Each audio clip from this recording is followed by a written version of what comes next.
A very warm welcome to you once again, guys, on our YouTube platform English with SD Erudition. And आज का जो हमारा poem है वो पर्सी PB शेली के द्वारा लिखी गई ओzymandias। अब ओzymandias क्या होता है? ओzymandias जो है वो एंशियंट इजिप्शियंस फराह जो वहाँ के राजा हुआ करते थे उनको ओzymandias कहा जाता था। बेसिकली ओzymandias जो है वो किंग रामेसिस जो इजिप्शियन एक किंग थे, उनका किंग रामेसिस, ये नाम है उनका, किंग रामेसिस के ऊपर है, जिन्होंने अपना क्या बनवाया था, एक बहुत ही बड़ा स्टैचू बनवाया था। But over the period of time that it got ruined, ये क्या हो जाता है, ruined हो जाता है। एंड पोइट बताते हैं दैट कि चाहे कितना भी बड़ा रूलर क्यों ना हो, कितना भी माइटी क्यों ना हो, समय के आगे कोई भी जो है वो बच नहीं सकता। समय सबसे ज्यादा पावरफुल होता है। एंड इसी को उन्होंने दिखाया एक ट्रैवलर के थ्रू, जो कि खुले रेगिस्तान में ट्रैवल करता है और ओzymandias को देखता है। तो उसके बारे में हम डिस्कस करते हैं आगे। ओzymandias एक सोनेट है, 14 लाइन्स की पोएम है ये। चलिए आगे देखते हैं इसको। That I met a traveler from an antique land, और साथ ही साथ हम इसके सारे वोकैबुलरीज भी करते जाएंगे। I met a traveler from an antique land, कहते हैं कि मैं एक ट्रैवलर से मिलता हूँ, ओल्ड यानी पुराने जो जगह है, पुरानी जगह है, वहां से वो आया था। एंड जो कि कहता है that two vast and trunkless legs of stone, trunkless होता है कि without upper body part, without upper body part, ये ध्यान रखिए, विदाउट अपर बॉडी पार्ट, यानी उसके सिर्फ एक ऐसी स्टैचू देखते हैं जिसका सिर्फ और सिर्फ क्या है, विदाउट अपर बॉडी पार्ट। हाँ, तो ट्रंकलेस लेग्स ऑफ स्टोन की ऐसा एक स्टैचू देखते हैं जिसका सिर्फ और सिर्फ लेग्स है एंड उसका अपर बॉडी पार्ट नहीं है। स्टैंड इन द डेजर्ट, जो डेजर्ट में खड़ा है। And near them on the sand, half sunk यानी आधा धसा हुआ है। और शैटर्ड वाइसेज लाइज, वाइसेज का मतलब क्या होता है, वाइसेज मतलब होता है फेस, ठीक है, कि उसका जो चेहरा है वो क्या है, टूटा फूटा पड़ा हुआ है, बिखरा हुआ है।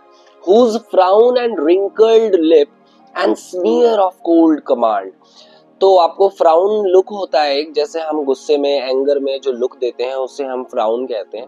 And wrinkled lip, sneer of cold command, sneer मतलब एक ऐसा डिसगस्ट का एक्सप्रेशन, जब हमें किसी को देख के अच्छा ना लगे या मतलब हम उसको लुक डाउन करें, ठीक है, तो उसे हम स्नियर कहते हैं। ऑफ कोल्ड कमांड यानी चेहरे पर कोई भी एक्सप्रेशन नहीं है, और चेहरे पर जो मतलब एक्सप्रेशन नहीं है, लेकिन जो वो जो मूर्ति है वो अभी भी लग रही है कि वो क्या कर रही है, कमांड दे रही है।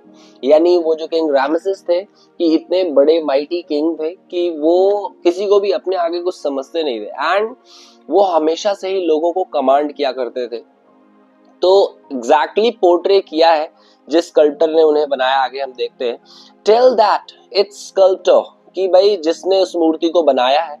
वेल दोज पैशंस रीड, यानी जो उनका मतलब एक्सप्रेशन है जो हमेशा उनके चेहरे पर रहता था, वही विच येट सर्वाइव, वो आज भी उस मूर्ति पे देखा जा सकता है। Stamped on these lifeless things, यानी स्टैम्प्ड मतलब है प्रिंटेड, ये ध्यान रखिएगा, स्टैम्प्ड मतलब प्रिंटेड, आज भी इन मूर्ति में क्या है, वो प्रिंटेड है, मतलब वैसा का वैसा ही ठीक एक्सप्रेशन जो है वो इनको दिखाई देता है इनके इसमें स्टैचूज में। द हैंड दैट मोक्ड, अब ये हैंड कौन सा है, जो स्कल्प्टर का जो हैंड है, दैट मोक्ड मतलब कॉपी, कि जिन्होंने एज हूबहू उस एक्सप्रेशन को क्या किया है, कॉपी किया है, बनाया है। And the heart that fed, और जो इमोशंस इसमें डाले हैं। And on the pedestal these words appear, और पेडेस्टल क्या होता है, जिसपे स्टैचू को रखा जाता है, ठीक है, तो उसे हम पेडेस्टल कहते हैं। तो उस पेडेस्टल पे कुछ लाइंस लिखी हुई हैं, वो ये लाइंस ये है दैट माय नेम इज ओzymandias, उसका नाम क्या है बता रखा है उन्होंने, ओzymandias, किंग ऑफ किंग्स, यानी राजाओं का राजा, माइटी किंग मतलब मेरे से पावरफुल राजा कोई नहीं है। लुक ऑन माई वर्क्स, यानी ये चीजें जो है वो लिखी हुई है, तो आप देखिए, लुक ऑन माई वर्क्स, देखो मेरे काम को देखो कि मैंने इतना बड़ा स्टैचू बनवाया है अपना, ये माइटी, ठीक है, एंड डिस्पेयर कि यो मतलब तुम सभी राजाओं को वो कह रहे हैं कि वो सभी राजाओं को कह रहे हैं कि देखो मेरा काम, और क्या हो, दास हो, ठीक है, दुखी बनाओ। डिस्पेयर मतलब होता है होपलेसनेस का स्टेट। नथिंग बिसाइड रिमेन्स, लेकिन आज कुछ भी उनके आसपास नहीं बचा है, उस स्टैचू के आसपास कुछ भी नहीं बचा। Round the decay, round the decay मतलब सिर्फ और सिर्फ समय of that colossal wreck. Colossal wreck पे आपका क्वेश्चन जो है वो पूछा जा सकता है। कोलोजल रैक क्या होता है? ये एक फ्रेज है जो ये बताता है कि जब बड़ी बड़ी मॉन्यूमेंट्स, बड़े बड़े स्टैचूज, बड़ी बड़ी बिल्डिंग्स जो है वो क्या होती हैं, जब समय के साथ र्यून बन जाती हैं, मतलब समय के साथ मिट्टी में मिल जाती हैं, तो उसका कंपैरिजन किया गया है। तो जैसा कि किंग रामसेस यानी ओzymandias का जो स्टैचू है वो अब क्या बन चुका है, मिट्टी में मिल चुका है, तो उसका कंपैरिजन किया गया है, बताया गया डायरेक्टली।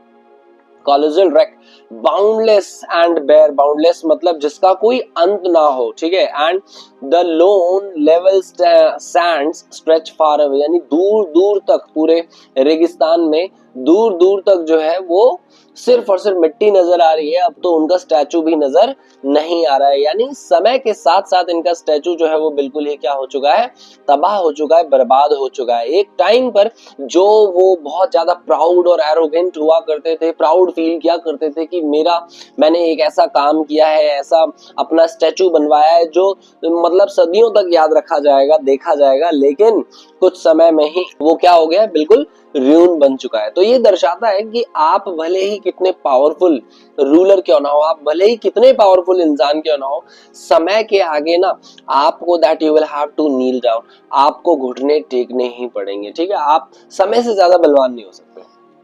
तो चलिए इसके थीम्स को देखते हैं, ठीक है। तो पहला जो थीम है दैट फ्यूटिलिटी ऑफ प्राइड, कि जो हमारे अंदर घमंड है वो बेकारी है, ठीक है, कि एक पल का बस है। ये देखते हैं, Ozymandias was so proud of his empire.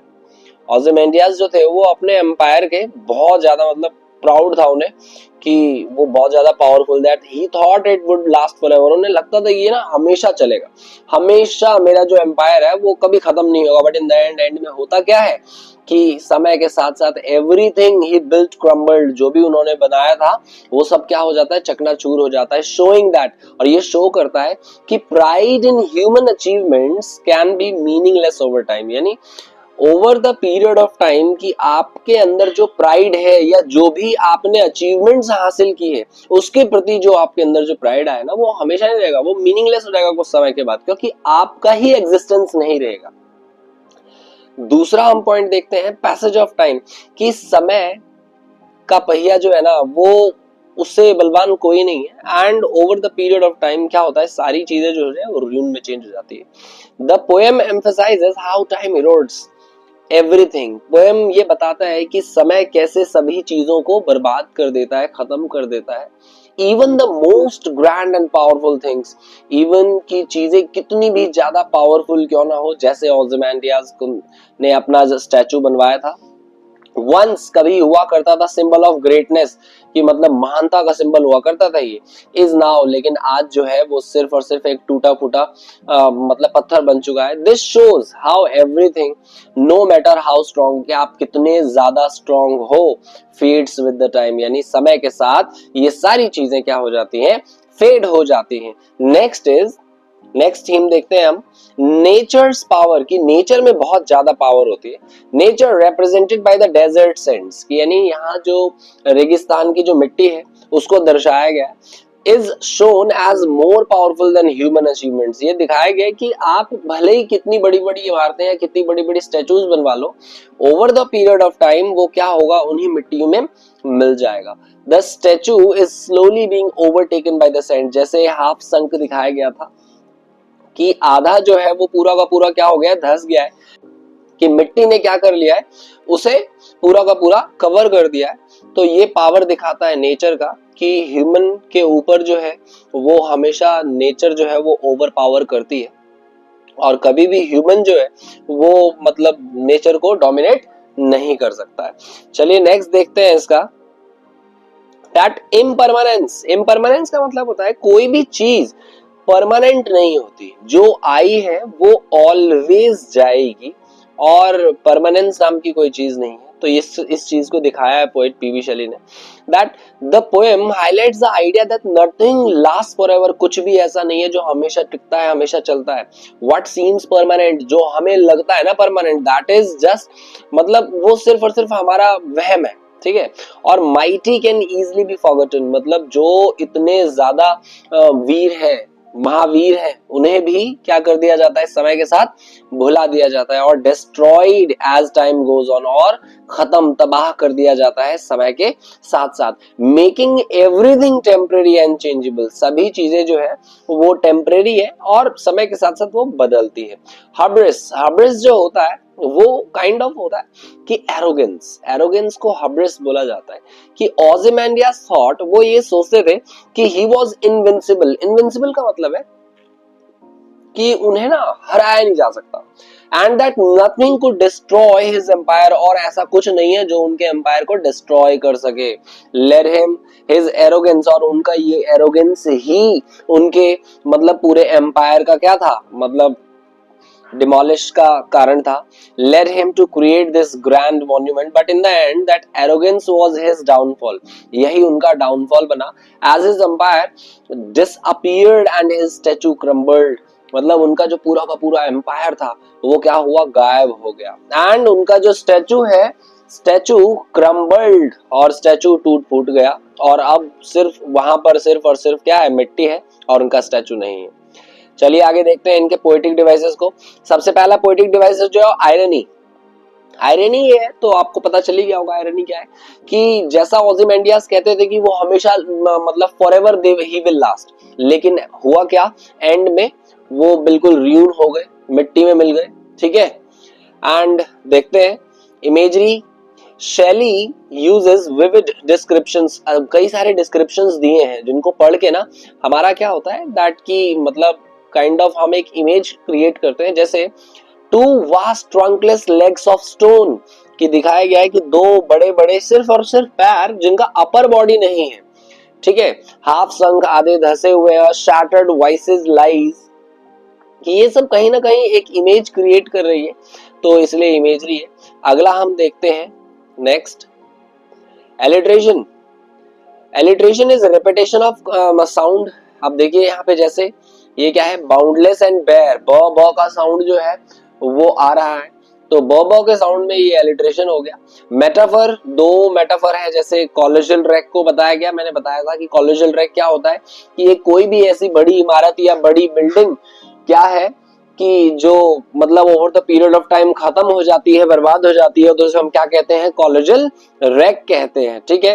And loan and level sense, कि पूरा अकेला ही मतलब सिर्फ और सिर्फ चारों तरफ जो है वो मिट्टी ही मिट्टी नजर आ रही है, ये क्या बताता है, can be interpreted as metaphor for the time. समय का ये लिया गया है कि समय के सामने ना कोई भी, आप चाहे कितनी ही बड़ी इमारतें खड़ी क्यों ना कर लो, समय के आगे कोई भी जो है वो टिक नहीं सकता है। दैट नेक्स्ट देखते हैं, personification. Time and nature are given human like qualities, समय और नेचर को क्या दी गई है, ह्यूमन लाइक क्वालिटीज दी गई है। जैसे the hand that mocked them, यानी वो हाथ जो क्या कर रही है, copy them, and the heart that fed, this gives human attributes to the sculptor. उस स्कल्प्टर को क्या किया गया, ह्यूमन एट्रीब्यूट्स दिया गया, suggesting that hand mocked and the heart fed, ये जो है वो पर्सोनिफाई किया गया है, तो ये पर्सोनिफिकेशन। अगला देखते हैं एंजाममेंट। एंजाममेंट क्या होता है, जब दो या दो से ज्यादा लाइंस में पोएट जो है वो without taking any kind of punctuation mark अपने मैसेज को कन्वे करता है, तो वो एंजाममेंट होता है, ठीक है। और अल्यूजन, अल्यूजन क्या होता है, अल्यूजन का भी इस्तेमाल किया गया है यहाँ पर। अल्यूजन इज समथिंग, जब पोएट किसी भी पर्टिकुलर चीज का, थिंग का या प्लेस का, पर्सन का रेफरेंस देता है, तो यहाँ पर रेफरेंस किसका दिया गया है, किंग रामसेस का, ठीक है। तो इसलिए ये क्या हो गया, अल्यूजन हो गया। एंड सिंबोलिज्म, सिंबोलिज्म तो काफी सारे हैं यहाँ पर, जैसे human pride, ambition and fleeting nature of power, ये सब सारी चीजें सिंबलाइज की गई है। The desert and the level sand symbolise time, unending march, यानी जो लेवल सेंट्स है, डेजर्ट, ये सब सारा क्या दिखा रहा है कि समय जो है वो अनएंडिंग है, कि समय खत्म नहीं होता, समय के साथ साथ चीजें जो है वो क्या हो जाती हैं, बदल जाती हैं। नेक्स्ट हम देखते हैं, नेक्स्ट जो है वो हाइपरबोले। हाइपरबोले क्या है कि एक एग्जैजरेटेड स्टेटमेंट, जैसे लुक ऑन माय वर्क्स, ये माइटी एंड डिस्पेयर, कि देखो मेरा काम। ओके नाउ, कि वो ये दर्शाना चाहते हैं कि मैंने बहुत बड़ा काम किया है, एंड आप सभी राजाओं यानी जितने भी राजा हैं उन सबको दिखाना चाहते हो और दुखी मनाओ। तो ऐसा इतना बड़ा काम भी नहीं किया उन्होंने स्टेचू बनाकर, ठीक है, बट ही एग्जैजरेटेड, इसलिए इसमें हाइपरबोले का इस्तेमाल किया गया है। नेक्स्ट तो नहीं है। तो ये हो गया है हमारा poem finish, and I hope ये सारी चीजें जो है वो क्लियर हो गई हो आपको, एंड मिलते हैं हम लोग अपने नेक्स्ट वीडियो में। Till then see you, bye bye.